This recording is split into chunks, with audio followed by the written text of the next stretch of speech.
بیگم دردانہ اور کاشف اکبر جس عالی شان محل میں رہتے تھے اسے دردانہ محل کہا جاتا تھا۔ محل کے اطراف مسلح گارڈز کا پہرا لگا رہتا۔ جب سے عبوری حکومت قائم ہوئی تھی اور نئے انتخابات کا چرچا ہو رہا تھا تب سے دونوں سیاستدانوں کی بڑی رہائش گاہوں کے سامنے پارٹی کارکنوں کی بھیڑ لگی رہتی۔ دور دور تک چائے، پان، سگریٹ، حلیم، نہاری اور روٹیوں والوں کی عارضی دکانیں کھل گئی تھیں۔ پولیس والے انہیں بھگایا کرتے تھے۔ وہ ایک آدھ گھنٹے کے لیے دکانوں کا سامان سمیٹ کر دور چلے جاتے، پھر بھتہ دے کر دوبارہ آ کر اپنی دکانیں جما لیا کرتے تھے۔ کاشف اکبر نے دردانہ محل میں الیکشن سیل قائم کیا تھا جہاں ایک ٹیلی فون ایکسچینج تھا۔ اس ایکسچینج کے ذریعے ملک کے گوشے گوشے سے ان کے حلقہ انتخاب کی خبریں موصول ہوتی تھیں کہ پارٹی کی ہدایات کے مطابق کس حلقے میں کس طرح کام ہو رہا ہے۔ بڑے بڑے ممالک سے تعاون حاصل کرنے اور اپنی انتخابی سرگرمیوں کی رپورٹ دینے کے لیے ایک الگ ایکسچینج تھا۔ ریڈیو، ٹیلی ویژن اور سرکاری نیوز ایجنسی اور ملک کی تمام نیوز ایجنسیوں اور اخبارات سے رابطہ رکھنے کے لیے بڑے بڑے دانشور اور صحافیوں کی خدمات حاصل کی گئی تھی۔ وہ صحافی اخبارات میں کاشف اکبر کی حمایت میں کالم لکھتے تھے اور یہ دعوے کرتے تھے کہ کے ٹی بندر، مل پاور اور سٹیل ملز میں گھپلوں کے جو الزامات کاشف اکبر پر لگائے گئے ہیں وہ محض دشمنوں کی سیاسی سازشیں ہیں۔ پاکستان کے باشعور عوام کاشف اکبر کو ووٹ دے کر دوبارہ حکومت بنانے کا موقع دیں گے تو وہ ٹھوس ثبوت کے ساتھ تمام الزامات کو غلط ثابت کر دیں گے، اور اپوزیشن لیڈر نیک بخت جو نیک اور پارسا بنا رہتا ہے اس کے خلاف یہ جرم ثابت کریں گے کہ اس نے اپنے لیے اور اپنی پارٹی کے عہدیداروں کے لیے بینک سے اربوں روپے قرضے لیے ہیں۔ وہ سب نادہندگان ہیں اور انہیں انتخابات میں حصہ لینے کی اجازت نہ دی جائے۔ یہی الزام کاشف اکبر اور اس کی پارٹی کے بڑے عہدیداروں پر تھا کہ وہ سب قرض نادہندگان ہیں، وہ بھی عوام سے ووٹ لے کر حکومت بنانے کی پوزیشن میں نہیں ہیں۔ دونوں بڑی سیاسی پارٹیوں کے عہدیداروں نے قرض لیے تھے اور ان کی ادائیگی نہیں کی تھی۔ تیسری کوئی ایسی سیاسی پارٹی نہیں تھی جو بڑی تعداد میں ووٹ حاصل کر کے اسمبلی تک پہنچ پاتی۔ اگر عوام کی ایک متحدہ مضبوط سیاسی پارٹی ہوتی تو آج پاکستان میں اسلامی آئین کے مطابق ایک جمہوری حکومت کام کرتی اور ترقیاتی فرائض انجام دیتے ہوئے ساری دنیا میں ایک مثالی اسلامی حکومت کہلاتی۔ لیکن پچھلے کتنے برسوں سے عوام 4 صوبوں میں 4 زبانوں میں اور 4 مختلف تہذیبوں اور رسم و رواج میں بٹے ہوئے ہیں۔ یہ ایک دوسرے سے اس طرح الگ ہیں کہ اگر ایک صوبہ اور ایک زبان والا دوسرے صوبے کی بیٹی یا بہن سے شرعی طور پر نکاح پڑھوا لے تو دوسرے صوبے والے اسے غیرت کا مسئلہ بنا کر ایک دوسرے کے جانی دشمن بن جاتے ہیں۔ ایسا صرف اپنے صوبے کے وڈیرے اور جاگیردار اپنی اجارہ داری قائم رکھنے اور اپنے ووٹ بینک کے ذریعے اپنی سیاسی قوت بحال رکھنے کے لیے کرتے ہیں۔ عوام سے تعلق رکھنے والی اس داستان کو آگے بڑھانے سے پہلے یہ طے کر لیا جائے کہ عوام کیا ہیں۔ ملکوں، سرداروں اور وڈیروں کی الگ الگ رعایا ہیں۔ پاکستان میں ایک مکمل اور جامع قوم نہیں ہے۔ پنجابی قوم ہے، پٹھان ہے، بلوچی، سندھی اور اب مہاجر اور سرائکی قوم کا اضافہ ہو چکا ہے۔ وہ پاکستانی قوم جو تحریر اور تقریر میں پڑھی اور سنی جاتی ہے وہ حقیقتاً نظر نہیں آتی۔ وہ آگے کچھ عرصے میں آپ کو نظر آئے، یہ سب آپ کے اوپر ڈیپینڈ کرتا ہے۔ اس بات کا سارا انحصار آپ پر ہے۔ یہ رعایا ہر صوبے کے محلوں اور حویلیوں کے آگے پارٹی کارکنوں کی حیثیت سے بھیڑ لگاتی ہے۔ انہیں پارٹی کی طرف سے ہفتہ وار اجرت ملتی ہے۔ اس طرح ان کی محتاجی اور بے روزگاری انتخابی مہم جاری رکھنے تک دور ہو جاتی ہے۔ پارٹی کی طرف سے نامزد ہونے والے امیدواروں کو اپنے اپنے علاقے میں دفاتر قائم کرنے کے لیے لاکھوں روپے دیے جاتے ہیں۔ یہ تمام امیدوار اور تمام کارکن گھر گھر گلی گلی چیختے پھرتے ہیں کہ ان کی سیاسی پارٹی نے قومی خزانے سے اربوں روپے نہیں لیے۔ ان کے دور حکومت میں جو مہنگائی بڑھی وہ دراصل ان سے پہلے والی حکومت نے بڑھائی تھی، جو قرض لیے وہ پہلے والی حکومت نے لیے تھے، جو کرپشن بڑھی، قتل و غارت گری ہوئی اور جن بہنوں اور بیٹیوں کے ساتھ اجتماعی زیادتیاں ہوئیں وہ سب پہلے والی حکومت کا شرمناک کارنامہ تھا۔ اب نئی حکومت بناتے ہی سب سے پہلے گھر گھر سستا راشن پہنچایا جائے گا، بچوں کو مفت تعلیم دی جائے گی، دہشت گردوں کا صفایا کر دیا جائے گا، ملک میں اتنی پیداوار بڑھائی جائے گی اور اتنی صنعتیں قائم کی جائیں گی کہ قرض لینے کے لیے ورلڈ بینک کے سامنے ہاتھ پھیلانے کی ضرورت نہیں پڑے گی۔ آدمی ایک ہی سنہرا خواب دیکھتا رہے اور اس کی تعبیر نہ دیکھے تو وہ آئندہ جھوٹے اور بہلاوا دینے والے خواب سے بہلنا چھوڑ دیتا ہے۔ لیکن آفرین ہے پاکستانی عوام پر جو اسی بل میں بار بار ہاتھ ڈالتے ہیں جہاں سے ڈسے جاتے ہیں۔ جس راستے پر سانپوں کی بہتات ہو اس راستے پر اندھے ہو کر چلتے ہیں۔ آنکھ والے اور بیدار ذہن والے منزل تک پہنچنے کا نیا راستہ بناتے ہیں، اور وہ نیا راستہ، وہ صراط مستقیم ہر مسلمان کے گھر کے طاق پر رکھی ہوئی کتاب میں موجود ہے۔ اس کتاب پر گرد صاف کی جائے تو ذہن سے بھی گرد و غبار چھٹے گا۔ کاشف اکبر اسلام آباد سے کراچی آیا۔ اسے یہ رپورٹ ملی تھی کہ کراچی کے بیشتر علاقوں میں مخالف پارٹی کی پوزیشن مضبوط ہوتی دکھائی دے رہی ہے۔ ابھی سے اس کا توڑ کرنے کے لیے بڑے دھماکہ خیز انداز میں بڑے بڑے جلسے کرنے ہوں گے اور آزاد امیدواروں کو ابھی سے خریدنے کی کوششیں کرنی ہوں گی۔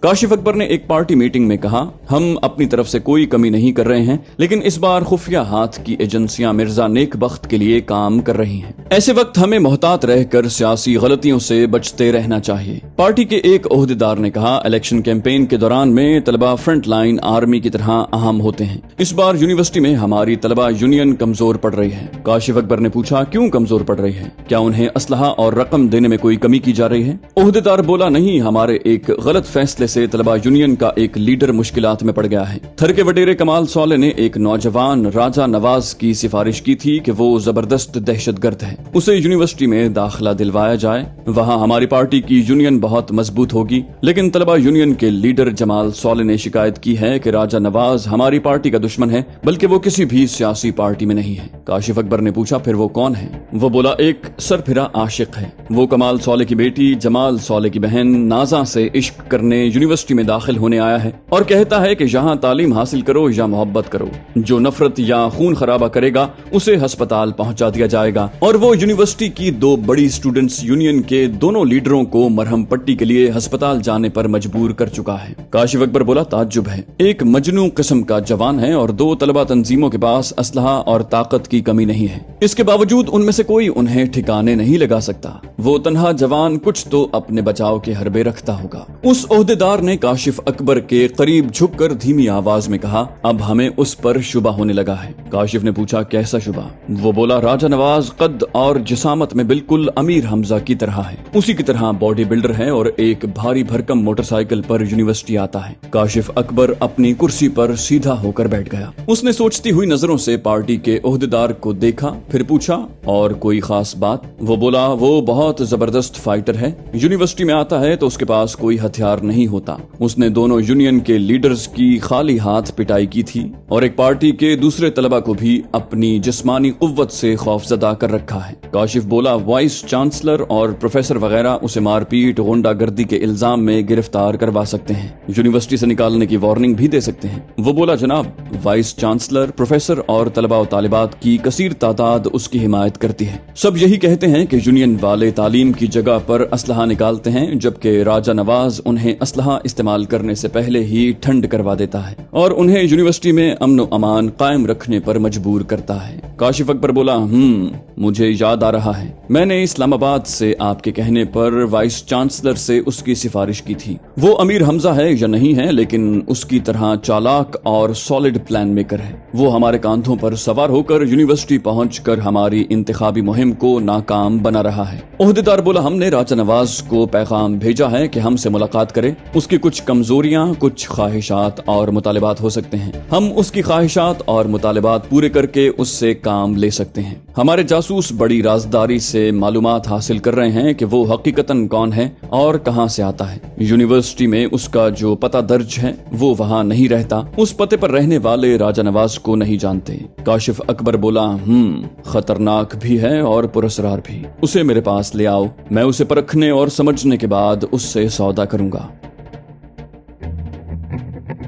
یونیورسٹی میں امن اور سکون تھا۔ جب سے راجہ نواز نے جمال کی پٹائی کی تھی تب سے طلبہ و طالبات کو یہ اطمینان ہوا تھا کہ انہیں وہاں دل جمعی سے پڑھنے کا موقع ملے گا اور جمال صالح کے غنڈے ساتھی لڑکیوں سے چھیڑ چھاڑ نہیں کریں گے۔ جمال صالح کی ایسی توہین ہوئی تھی کہ وہ دوسرے دن یونیورسٹی نہیں آیا۔ نازا کو بھی یہ محسوس ہو رہا تھا کہ ان بہن بھائیوں کو بہت بلند مقام سے اٹھا کر پستی میں پھینک دیا گیا ہے۔ اگرچہ وہ غیر شعوری طور پر راجہ نواز سے متاثر تھی، لیکن وہ اس سے کمتر ہونا نہیں چاہتی تھی اور اس نے انہیں کمتر بنانے کے لیے جو سلوک اس کے بھائی کے ساتھ کیا تھا وہ ناقابل برداشت تھا۔ اس کے اندر نفرت اور غصے سے شعلے بھڑک رہے تھے۔